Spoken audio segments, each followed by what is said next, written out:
5/6/2025 ಸಾಯಂಕಾಲ ನಮ್ಮ ಪಂಚಾಯತ್ ವ್ಯಾಪ್ತಿಯ ಲಂಬಾಪುರ ಹತ್ತಿರದಲ್ಲಿ ಗಣೇಶ್ ಮಂಜ ಹಸ್ತಾರ್ ಎಂಬ ಎಸ್ಸಿ ಕುಟುಂಬದ ಯುವಕ ರೈತಾಪಿ ಕೆಲಸಕ್ಕೆ ಹೋಗಿ ಬರುತ್ತಿರುವ ಸಂದರ್ಭದಲ್ಲಿ ಹೊಳೆಗೆ ಹೋಗುತ್ತಿರುವ ಸಂದರ್ಭದಲ್ಲಿ ನೀರುಗಾಲ ಹೋಗುವ ಸಂದರ್ಭದಲ್ಲಿ ಅಂದು ವಿಪರೀತ ಮಳೆ ಹೊಯ್ದ ಕಾರಣದಲ್ಲಿ ಅಕಸ್ಮಾತ್ ಆಗಿ ಕಾಲು ಜಾರಿ ಮೃತಪಟ್ಟಿರುತ್ತದೆ.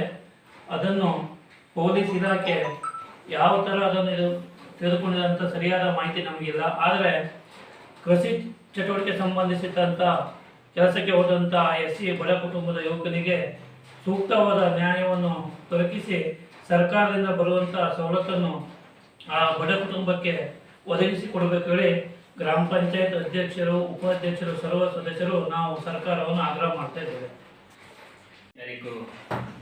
ಗಣೇಶ್ ಮಂಜ ಹಸ್ತಾರ್ ಅನ್ನು ಅಕಸ್ಮಾತಾಗಿ ಕೆಲಸಕ್ಕೆ ಹೋಗಿ ಬರುವಾಗ ಕಾಲು ಜಾರಿ ನೀರುಗಾಲಲ್ಲಿ ಬಿದ್ದು ಮರಣವನ್ನು ಹೊಂದಿರುತ್ತಾನೆ.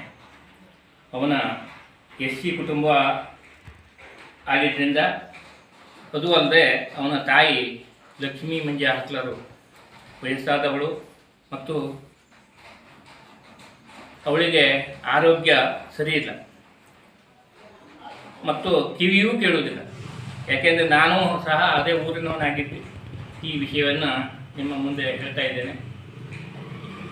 ಆ ಕುಟುಂಬಕ್ಕೆ ಸರಿಯಾದ ಸರ್ಕಾರದಿಂದ ಬರುವಂಥ ಸರಿಯಾದ ಪರಿಹಾರವನ್ನು ಕೊಟ್ಟು ಕುಟುಂಬವನ್ನು ಉಳಿಸಬೇಕಾಗಿ ನಾನು ತಮ್ಮಲ್ಲಿ ಬೇಡಿಕೊಳ್ತೇನೆ. ವೀಕ್ಷಕ ಮಹಾಪ್ರಭುಗಳೇ, ನಮ್ಮ ಚಾನಲ್ ಅನ್ನು ಸಬ್ಸ್ಕ್ರೈಬ್ ಮಾಡಿ, ಶೇರ್ ಮಾಡಿ, ಪ್ರೋತ್ಸಾಹಿಸಿ.